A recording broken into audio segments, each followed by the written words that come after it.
There are a few who move toward the sounds of chaos, ready to respond at a moment's notice.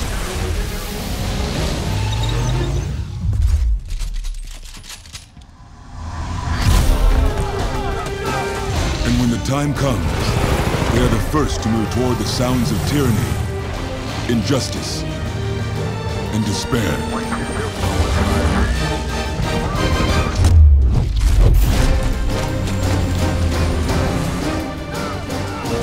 They are forged in the crucible of training.